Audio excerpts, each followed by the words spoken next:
ஒரு நாட்டில் திடீரென வன்முறை வெடிக்க என்ன காரணம் என்று பார்ப்போம். நேபாளத்தில் முறையாக பதிவு செய்யாமல் பல சமூக வலைதளங்கள் இயங்குவதாகவும் அவற்றை முறைப்படுத்த வேண்டும் எனவும் அந்த நாட்டு உச்சநீதிமன்றத்தில் அரசின் சார்பில் வழக்கு தொடரப்பட்டது. இதனை விசாரித்த உச்சநீதிமன்றம் முறையாக பதிவு செய்யாத சமூக வலைதளங்களை தடை செய்யுமாறு உத்தரவிட்டது. இதன் அடிப்படையில் நேபாள அரசு அண்மையில் ஒரு உத்தரவை பிறப்பித்தது. அதில் நேபாளத்தில் அனுமதி இல்லாமல் இயங்கும் சமூக வலைதளங்கள் முறையாக பதிவு செய்து கொள்ளுமாறும் குறைதீர் அதிகாரிகளை நியமிக்குமாறும் அறிவுறுத்தியது.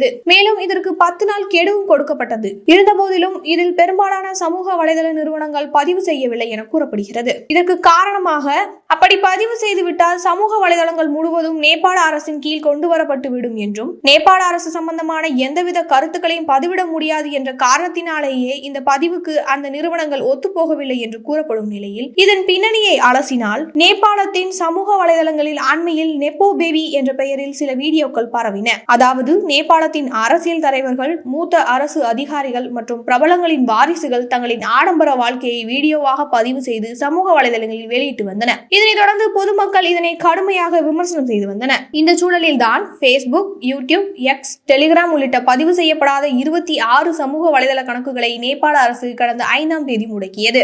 சீனாவின் டிக்டாக் செயலி மட்டும் இந்த பதிவிற்கு ஒத்துக்கொண்டதால் இந்த செயலிக்கு தடை விதிக்கப்படவில்லை. இது நேபாள இளம் தலைமுறையினரை கொந்தளிப்பை ஏற்படுத்தியது. நேபாள அரசியல்வாதிகள் செய்யும் ஊழல் மற்றும் தவறுகளை கண்டுகொள்ளாத இந்த அரசு அடக்குமுறையை பயன்படுத்தி தங்களின் கருத்து சுதந்திரத்தை பறிப்பதாக கூறி நேபாளத்தில் இளைஞர்கள் போராட்டத்தில் ஈடுபட்டனர். 28 வயதுக்கு உட்பட்ட இளம் தலைமுறையினர் தலைநகர் காத்மாண்டுவில் குவிந்து ஊழலுக்கு எதிராக பல்வேறு போராட்டங்களில் ஈடுபட்டனர். அவர்கள் கடந்த திங்கட்கிழமை அன்று நாடாளுமன்றத்தை முற்றுகையிட முயன்றனர். இதன் காரணமாக போராட்டக்காரர்கள் மீது துப்பாக்கிச் சூடு நடத்தப்பட்டது. இதில் 19 பேர் உயிரிழந்தனர். மேலும் 400க்கும் மேற்பட்டோர் படுகாயமடைந்தனர்.